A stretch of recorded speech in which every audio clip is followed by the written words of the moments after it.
tell us a bit about your background. Well, I grew up in the U.S., came to Australia in 1982 on a U.S. Military flight as a very new Christian. Now joining Conrad.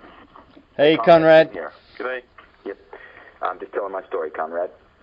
Okay. And I got caught up with some crazy Christians up in the Blue Mountains at a place called Kahilla, where I sort of experienced Christian community and discipleship. Joined Youth with a Mission in 1983, New Zealand, and then in Sydney. 1988, linked up with Church Army Australia, and I've been working with those guys for the last 20 years. So what's Church Armies, Tim? Church Armies are a lay society of evangelists who are passionate about the least, the last, and the lost. Okay. And throughout Australia and other parts of the world? That's right. Great. Well, what's been happening since, what was it, about a month and a half ago we caught up with one of our guys in an undisclosed location in Asia. And what happened for you at that event? Well, in early March, Steve invited me down to join in with a few other leaders who were very interested about church planting, particularly about multiplication and church planting movements. Invited us down to spend 3 days with a fellow who'd been serving in Asia for the last 12 years in church planting movements. And I've been very keen to learn how to do church planting more effectively, how to multiply things more effectively, very taken by the whole concept of movement, believing God wants to do more than what I've been able to see and experience and do. So I was up for coming down for 3 days to see what God might say or do. So I came in the room, and I think on the first morning, this individual, Barney, we'll call him, stood up and he said this. He said, "Do you believe God wants many people saved now?" And then he stopped.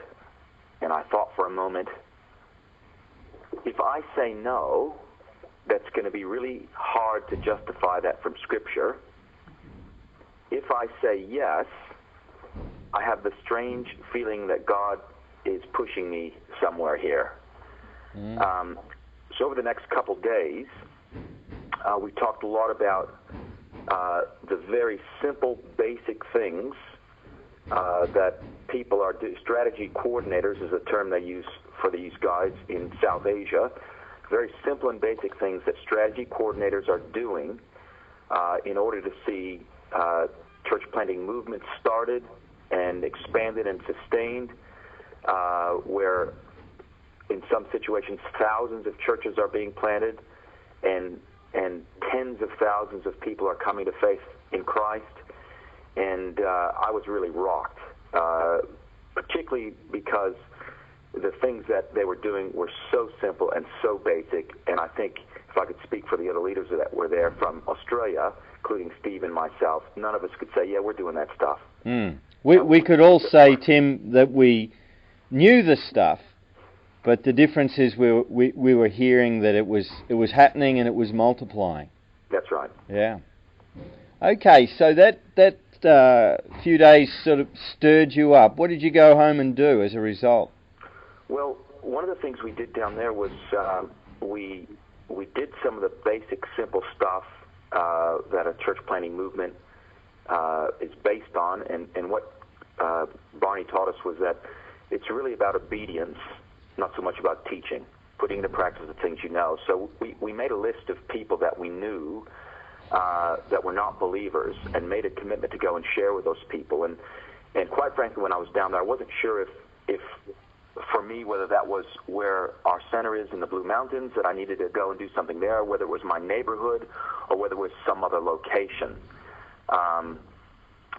Over the next couple weeks, just praying and talking to some of my other team, together we really began to feel that God was putting on our hearts as an organization a place called Airds near Campbelltown, which is a housing commission area, which actually tops New South Wales in terms of socioeconomic disadvantage.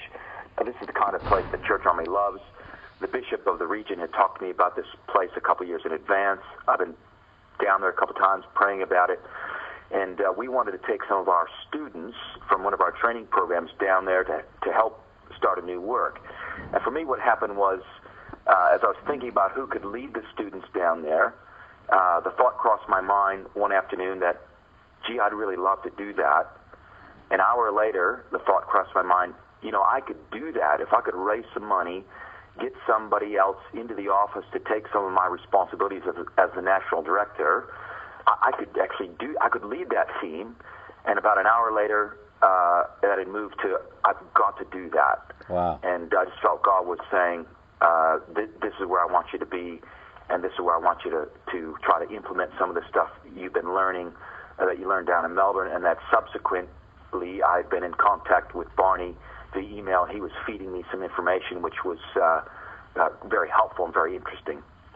So, Tim, you've planted churches in the past, but now there's a sense that you've got to dive back in, and you had to trust God to see a lot of finances come in, and all of this happened at pretty lightning speed, didn't it?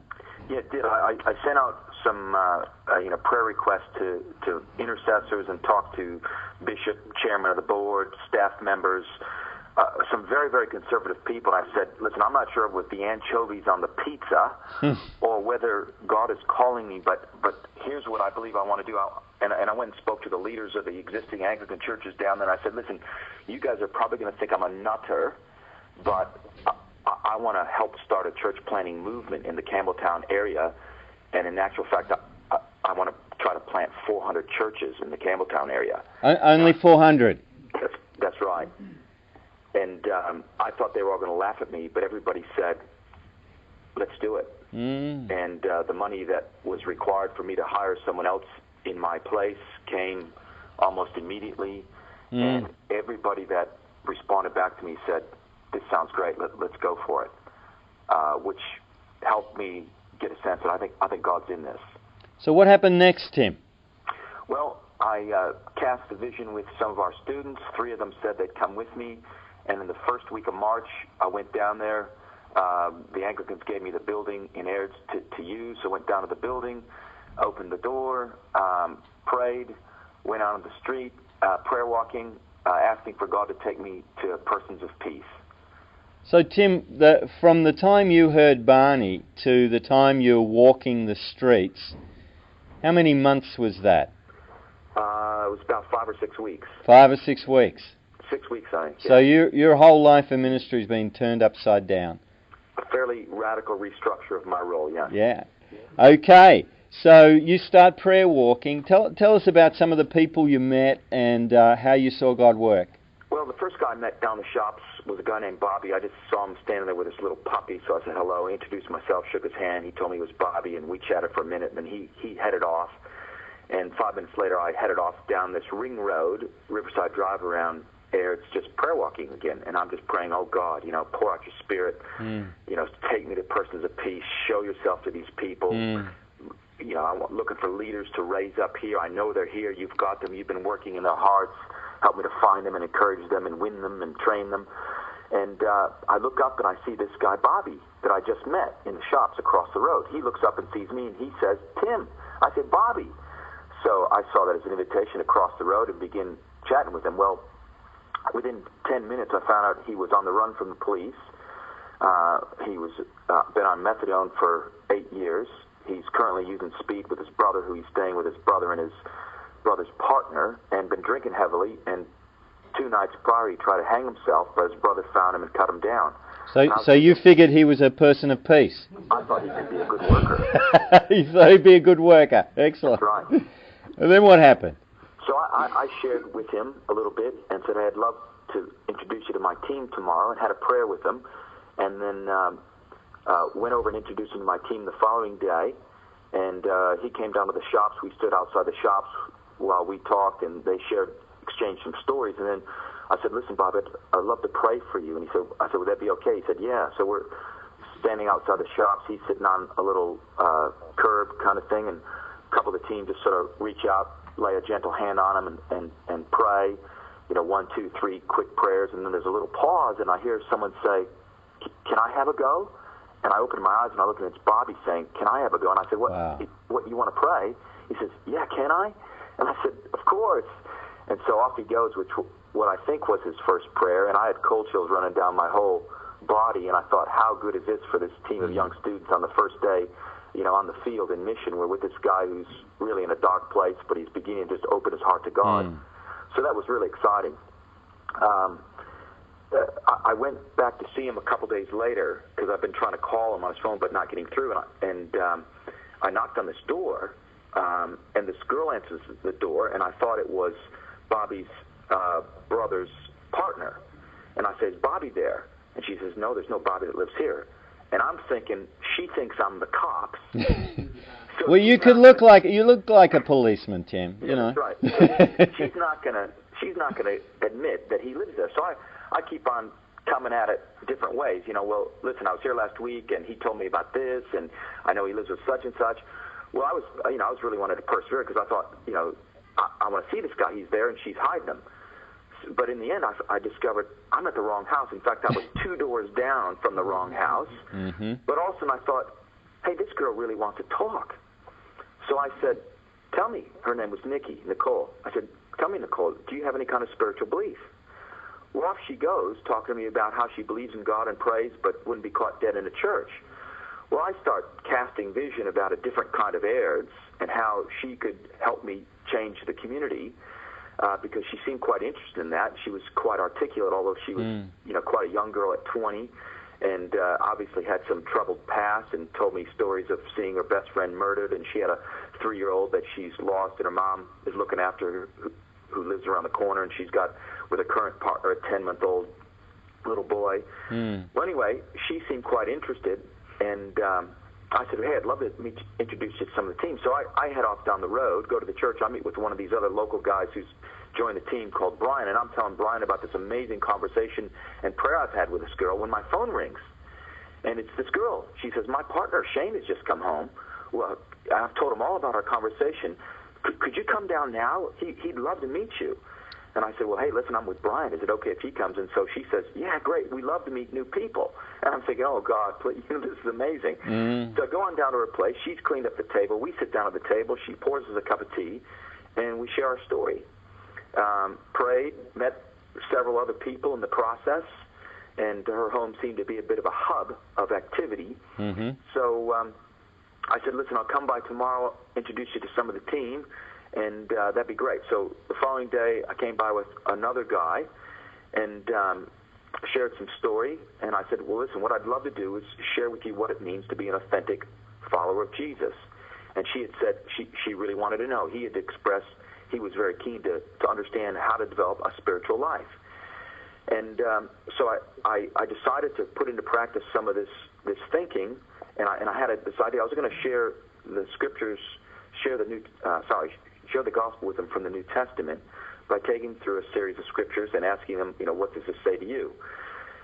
And I thought, well, why don't I just train them how to do this with other people while I'm doing it with them? So you started training them to share their faith before they consciously had it? Well, I was just thinking of the quickest way to get to them being able to share their faith and be able to train others. So I thought, well, why don't I model this right from the beginning? So I said, here's what I want to do. I said, I want to share with you from the Bible what it means to be an authentic follower of Jesus. And at the same time, what I want to do is I want to teach you how to share the same thing with someone else. I said, would that be okay? And they said, hey, that'd be great. So I gave them each a new Bible and a highlighter, and I said, turn to Romans 3:23.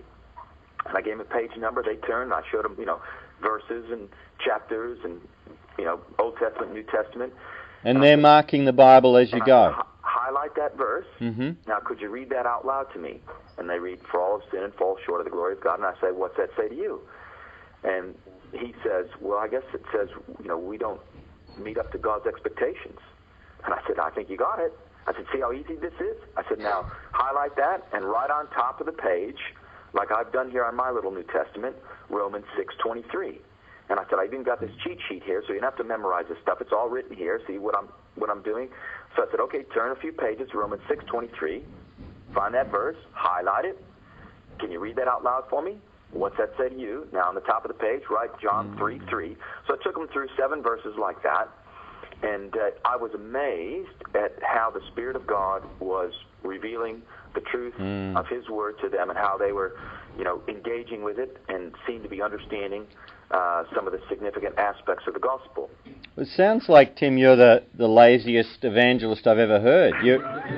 You're getting them to lead themselves to Christ and then share the gospel with others. Well, I like to say I'm in the page-turning business. Excellent. And asking questions. Yeah. Okay. So then I said, now listen, I'm going to take you to the next part of this, and that's just I'm going to ask you some questions. And I said, see, these questions are on this sheet. You don't have to memorize these. But here's the first one. Do you know you're a sinner? And they both say, well, yeah. And the second question was, do you want forgiveness for your sins? And they both say yes. Third question was this. Do you believe Jesus Christ died on the cross for you and rose again? She says, yes. And he says, well, no, I don't think so. And so he's got some questions, and we start talking about that. I said, that's cool. That's really good to be honest about that. And I was sort of thinking to myself, what do I do now? Do I keep on going or, whatever? So I decided to keep on going, and I asked the next question, which was, are you willing to surrender your life to Christ? She says, yes. He says, well, no, I'm not, because not really sure I believe yet. And I said, that's cool, and that's probably the right answer because you don't believe yet. And so then I asked the final question, which was, are you ready to invite Jesus Christ into your heart and life? She says, yes, and he says, well, no, I'm not. Then I said to him, listen, do you mind if she gives her life to Christ and becomes a Christian right now? Is that okay with you? And he says, no, that's great. I really wanted to do that, just that I'm not sure I believe yet.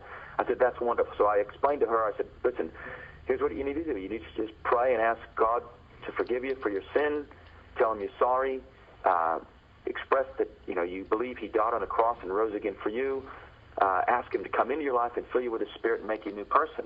I said, do you want to pray the little prayer on the sheet, or do you want to pray yourself? She says, I'll just pray myself. So off she goes, prays this great prayer, high fives all around, big smiles, and in the middle of it, we've been interrupted by someone else who I met who was intoxicated. And so I said to her the following day, I'll take you through lesson 1 of the Training for Trainers process, T4T, and that's what Barney had shared with us down in Melbourne, which is lesson 1's a lesson on assurance and also has the gospel in it. So she said, that'd be great.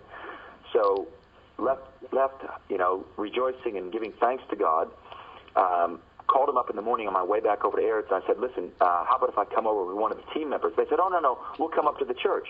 And I'm thinking, is this the same girl who told me 3 days ago she'd never be caught dead in a church? Things change quickly. So we arrived there, and 20 minutes later, her and her partner, Shane, and their little baby show up, and we had our first small group. And so we took them through lesson 1 on assurance, and the group and the team were interacting really well. In the meantime, he had read all of the Gospel of Luke, and also read the introduction to the Bible I'd given him, which talks about the 5 major acts in the Scripture. She'd read the first section of Genesis and read part of Luke as well. So he had moved a little bit further toward believing, but still wasn't quite there, although through the lesson he had 2 or 3 opportunities to say where he was at. So anyway, it was a great session. We met from like 11 till 4 in the afternoon, had lunch, and it really felt like community. It was just amazing. Anyway, I go home, and that night at 8:30, I get this text from Nikki. She says, Tim, I just wanted to let you know that Shane has given his life to Jesus Christ, and so has Sarah, this other girl. And I said, woohoo. So the next morning when I went to see her, I said, what happened? And she says, well, Sarah had come over, and Shane had his Bible out, and as she said, he was preaching to her, taking her through the verses that you'd helped him understand and highlight. And she said, I said to him, you hypocrite, what are you doing preaching to her? You don't even believe that stuff yourself. And he says to me, and I thought, she's right, that is hypocritical. But then he says, but I think I do believe.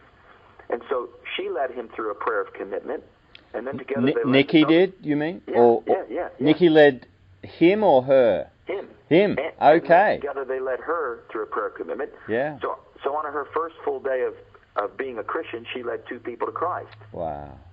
You are the laziest evangelist ever. I'm thinking that's okay. So in the process of all this, I taught them. I started teaching them along with my team some of the principles of church planting movements. Mm-hmm. And I taught them about the 6 kinds of people, and she identified herself as a person of peace. And before you know it, she's saying, hey, I want to be trained. And I said, well, that's what we're doing. And we met, maybe a dozen of people in her Oikos network and began sharing with them at various levels as a team. And she's sharing her story. I had her and Shane write their story out, which they did, which Steve had posted on his blog. Some of you might have seen. And then the following week, she led 2 more people to Christ. My goodness. 2 young people. She texted me at night. I'd sort of been talking with this young couple that were at her place, and when I left, I said, listen, have you, I said out loud, I said to this young guy who's 16, I said, Troy, you seem like a really sharp young guy, because he popped into some of our training that we were doing with one of his friends. They were wagging school and just popped in at about 9 o'clock, sat down for about an hour and a half of our church planting training that Ken Morgan was doing, interacted with it, and got up and walked out, and then later said to me, hey, we think church is really cool. We really like that. And they just assumed that was church. And she said to me, I've only been to church one other time, but that was really good. I like that. So we were talking about all this stuff, and I say to this young couple, I said, Nikki can show you from the New Testament what it means to be a real follower of Jesus, and perhaps that'd be good to do. And Nikki says, well, yeah, because I asked her, have you done that with them yet? She said, no, I haven't had a chance. She'd shared her story, and they were interested in been hanging around for a few days. So when I left, I sort of set her up to share the gospel with them, and then she texted me back a little bit later to say they both committed their lives to Christ. So wait a minute, you didn't share with them, you got Nikki to share with them, and you didn't even stay around, you left then. That's right. Why'd you do that? Well, part of what I was learning from Barney and things I've been reading about church planting movements is one of the goals is to indigenize the gospel by equipping the local leaders to be the leaders, as opposed to the guy coming in from the outside who builds something that's dependent upon him. So what I'm trying to do is build something that's dependent upon the local people that God is raising up and that God is wanting to use. So the newest believer, or even somebody who hasn't yet made a formal commitment to Christ, can be sharing the gospel with others? Well, yeah, that's what I believe, and that's what we're working with, which is a little bit more, it's a few ratchets up from what I've done in the past. Fairly challenging, fairly risky, but fairly exhilarating at the same time to see what God might do if we sort of really let, trust the Holy Spirit in the hearts of the local Christians. So the Gospels continued to reverberate throughout, was it Shane and Nikki's network? Yep. And what's next, Tim? Well, what we're trying to do is really implement the T4T process, and it probably would be good to talk a little bit about how that works. Does that sound all right? Yeah, I think we've probably got about another 5-10 minutes. Okay. And I just let anyone listening in or the people in the room know that we're going to post this sound file up on the blog, and we're also going to post some T4T, that's sort of train the trainer stuff around. That'll also be up on the internet, and we'll send those links around. Yeah. So just give us a quick orientation, and what we'll do, Tim, is for everybody listening in, we'll be following this up, and you might even get a trip down to Melbourne sometime to do some training. Okay. Now, probably one of the most helpful things I've found in this is getting my head around a guy's story who's been working in South Asia by the name of John Chen. Now, John Chen had been an effective church planner and evangelist who in 2000 went to strategy coordinator training and learned about the T4T process, went to a province with 20 million people and realized that what he'd done in the past was way too slow. So he liked what he was hearing about T4T, but his dilemma was this. He says, I know that God can use anyone, but I also know that not everyone is going to be a church planner. So how do I know the difference? Well, he said, I don't know the difference. So what he decided to do is he would just train everyone.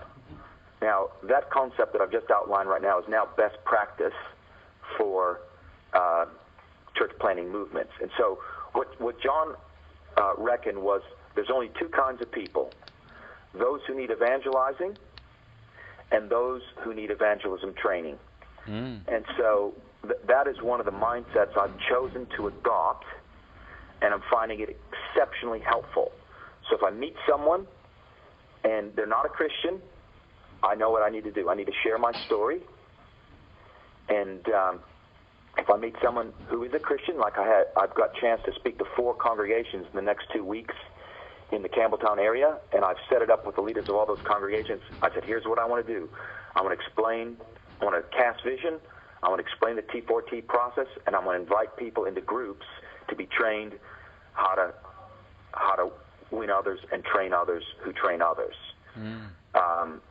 So I'm really excited that we might, I've already got one group of Christians identified because I've spoken at men's breakfast.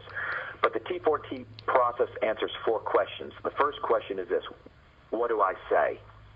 And these are the questions that John Chen says keep Christians from being effective church planting movement practitioners. So the first question is, what do I say? And the T4T process, it's simply you help people to tell their story. In 3 minutes or less, without religious jargon, tell their story of coming to know Christ in a personal and life-changing way. The second aspect, or the second question that's answered, is who do I say it to? And what we teach in T4T is that it's God's will for you to win your family and your oikos. So you make a list of those people that you know that don't know Christ. You group them in groups of 5 and then prioritize them and make a commitment to go share with those first 5 people. The third question that the process answers is, what makes you think I'll do this? And the answer to that question is simply peer accountability. And the way that the groups run is the first thing that happens in the group after sort of worship and some pastoral care is, how'd you go sharing with people this week? Who'd you share with? What results did you have? And what they do in church planting movements is they ask that question every time the group meets without fail. No matter what the time pressure is, you never skip the accountability component out of the group meetings. And the fourth question then is, what do I do if they say yes to Jesus? And the answer to that question is the 6 simple lessons in the T4T process, which the first one I outlined before is on assurance of salvation. The second one's on prayer. The third one's on daily quiet time. The fourth one's on being and doing church. The fifth one's on understanding God. And the sixth one's on understanding God's will for you. So they call it training for trainers. It's based on 2 Timothy 2:2. It's different than just teaching, because teaching communicates knowledge, where training is designed to change behavior. It's not just 6 lessons. Rather, there's an expectation and accountability that everyone trained will in turn train others, who will in turn train others. So that's what we're trying to implement down in Aird's. There's only 2 kinds of people, Steve. Those who are lost and who need evangelizing, and those who know the Lord, and what they need is evangelism training. So that's sort of the mindset. And so, Tim, you're in what God's given you is you're training both new disciples, or even people on the way to coming to know Christ, and then as broadly as possible, you're training any believer in an existing church or a group how to share their faith, and then you create a support and accountability structure around that. But they've got the same paradigm that the people they lead to Christ, they are immediately training to help them share their faith. Yeah, Steve, I think you got it. It's a little bit like how Al-Qaeda works. I see. It's called uncontrolled decentralization. Okay. So you actually, once this gets to 2 or 3 generations of new believers, you don't even know, it could jump anywhere. That's correct. And one of the questions I was asked at this men's breakfast on Saturday morning was, well, where are these people going to go, like when they become Christians? And where are they going to tithe to? The thing I love about T4T is the goal is not to plant a church. The pressure is not to plant a church. The pressure is to win people to Christ, to disciple them, to win people to Christ, and disciple others. And church happens as really as a byproduct. And some of these groups will, because you teach them what church is, they'll just begin functioning like a church. Some of the groups in the experiences I've been reading about will form together and form church. Some of the groups will attach to existing churches, and it doesn't really matter. So church comes out of the discipleship process. That's right. As you're teaching them, or at least, or they're teaching themselves and one another, this is what it means to follow Jesus. And one of those things is, this is what it means to be part of the body of Christ. And then you encourage them to find whatever's appropriate in their setting, and either in an existing church or it could be in their home. That's correct. But what the process does teach, it does teach the importance of baptism as soon as possible. Mm-hmm. And I'm good with that. And so we actually have our first 5 baptisms scheduled for next week. And with some of the health problems that have happened with some of the people that I've described, like Nikki and Shane's little boys in Campbelltown Hospital this morning, he's got a strange sort of hole in his skull and a lump, and he's had an MRI yesterday, and looks like he can have some sort of surgery. They're going to transfer him to Westmead. So I guess that's the other thing I've noticed in these first 5-6 weeks down there is just the tremendous sense of battle that I feel that I'm in, and some of the amazing things that have happened as a result of some of these things beginning to happen in terms of opposition. So yeah, but anyway, that's baptism is very important, I believe, and so you begin to function like a church in these groups right away, and I guess where people go, it's really up to. One of the odd things that happened down in Airdrie is from the first week that Nikki and Shane came to faith, they started going to the Anglican congregation on a Sunday morning. I don't even go to that congregation. I had no expectation that they would, but they wanted to, and they've been going each week. So it's a very small congregation, 12 to 20 people. They're very supportive, very on fire, and I'm actually going to try to train some of those people. But it'll be interesting to see what happens, because that whole congregation could be transformed if 10, 20, 30, 40, 50 new people start going. It'd be a totally different congregation. So Tim, your role then as the worker and the role of your teams, you're not planting a church so that you can pastor that church. You're making disciples who then, as part of their discipleship of following Christ, become part of a church body. And then your role, it seems like, is to continue to plant new seeds and to go back and water it and cultivate it. But you're not becoming the pastors of all these groups. Some of them are ending up in established churches. Some of them are creating new bodies of believers. And you're sort of a bit like a bee going around and pollinating all these flowers. Oh, well, yeah, I think so. And I think the term that they're using in South Asia, strategy coordinator, is a good one. So my hope is to guard, protect, and advance the process, and to ensure that people who are being trained are training others, who are training others, who are training others to the best of my ability.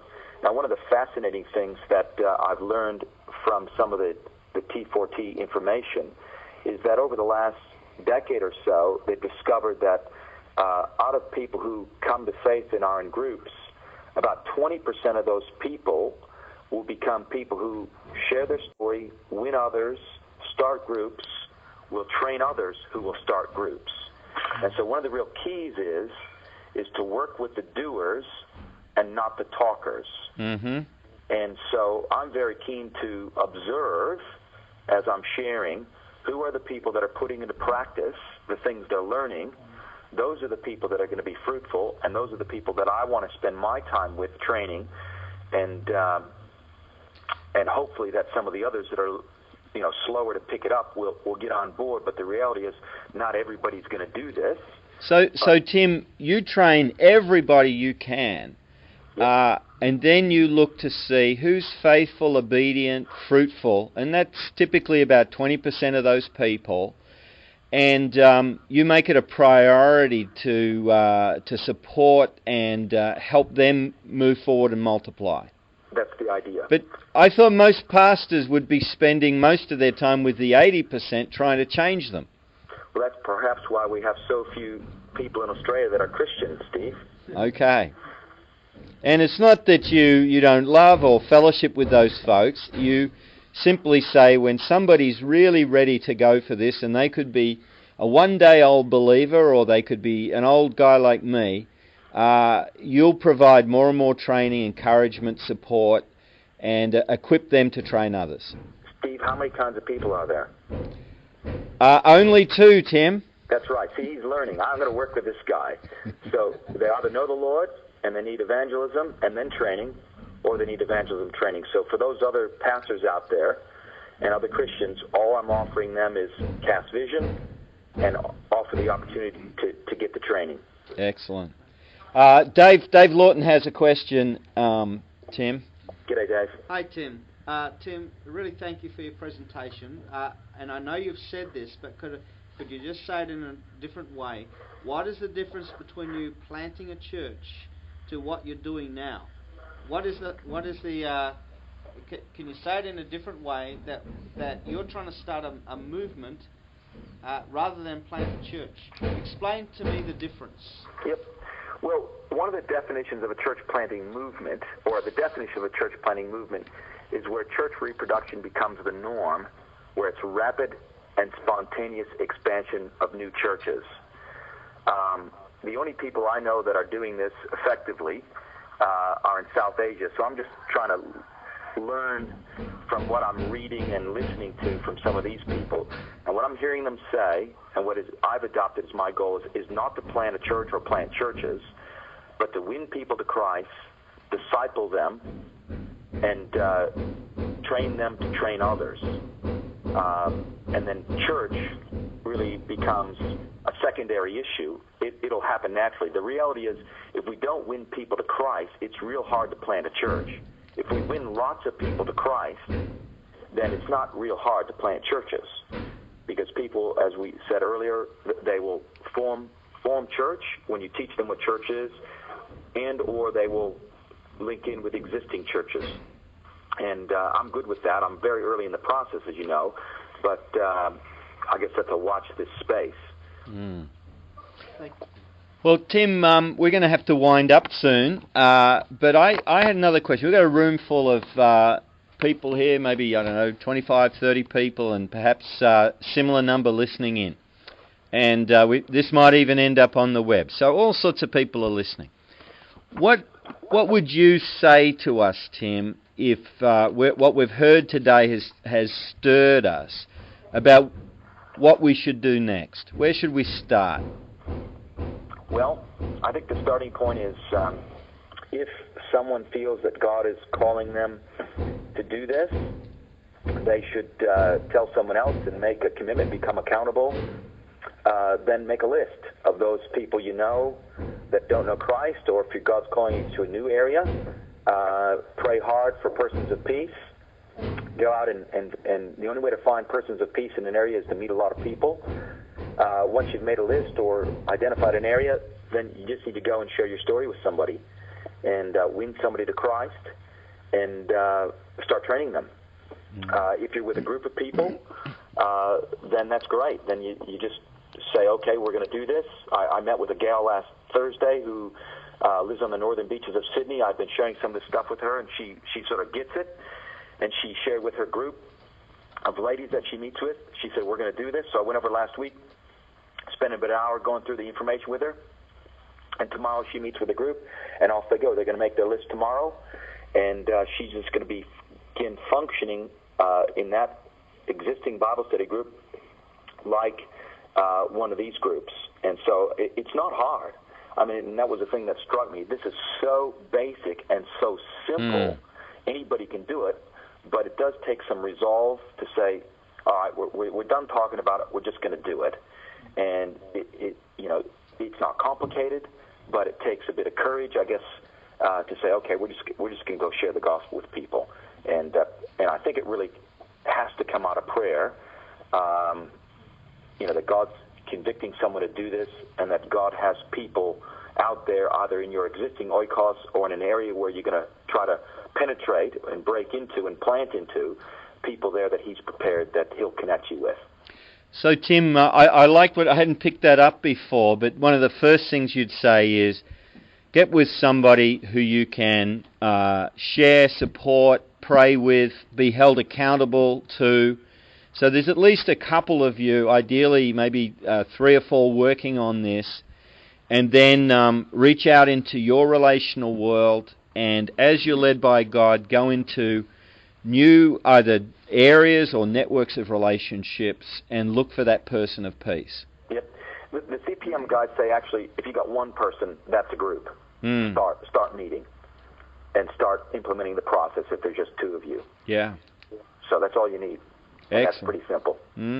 So no excuses if you don't have 2 people. If you got one person, even if it's your spouse, grab her and go for it. She's grabbed me. We're going for it. And Tim, just one thing I wasn't sure about. How many types of people are there in the world? Steve, I'm concerned for you, Steve. There's 2 kinds of people, Steve. Those who need evangelizing and those who need evangelism training. Okay. Well, we're going to post some of those resources that you've found helpful on the net. Oh, we've got... Julian Dunham wants to know, are you still prayer walking? Yes. Yes. Yes. And we met some other people this week, another network, and I think that looks like it's going to be exciting as well. So at first, because I saw this girl has such a good network, do I concentrate all my time on her, or do we keep on meeting others? And I think I've answered that question. I think I want to keep on meeting as many people as I can, Christian and non-Christian. And the more people you're in relationship with, and I think the goal, as I've come to understand it, for someone who's going to serve in a strategy coordinator role, is to have as many groups meeting on a 2-week cycle of people that you're training as you possibly can fit in. Okay. And they do these groups once a fortnight to try to fit more groups in, because people in your group that you're training are going to be leading a group where they're training. And what they found was when they did it weekly, people would give the excuse they were too busy. So when they dropped it back to fortnightly, it resolved that excuse and also enabled them to be training more people in a fortnightly cycle. It's taken me a little while to get my head around that, but all the new groups I'm proposing, I'm going to suggest we only meet fortnightly for that reason. Okay. Well, we're gonna stay in touch, Tim, and we'll let people know about other opportunities to get inside this paradigm and go and do something with it. We've got some great people down here in Melbourne and other parts of Australia who really share a similar heart. I think God's up to something. What happened to Bobby? Everybody wants to know, before we sign off, what happened to Bobby? Well, Bobby was in Silverwater lockup. I got a couple friends that are chaplains there. One chaplain went to see him last week. He was really keen to meet with me again, which I was excited about. I was going to see him yesterday morning. The chaplain called me up on Sunday to say they'd moved him to Park Lee. Is Park Lee as a prison? Yeah. Yep, Park Lee prison. And so I've got the chaplain's number there, who I've got to call today. He's ultimately going to be sent to Junee for 15 months. So I hope to get to see him and hopefully to lead him to Christ. And then I hope to be following up on his brother and his brother's partner, who live a couple doors down from Nikki and Shane. So you might get some churches planted in the prison system then. That'd be all right. Well, Steve Jarlett's going to pray for you, mate. And but then a little bit later this morning, we're going to pray big time for Nikki's son. Can you share his name? Is that okay? His name's Neil. Neil. Okay. Neil. Yep. Steve, why don't you pray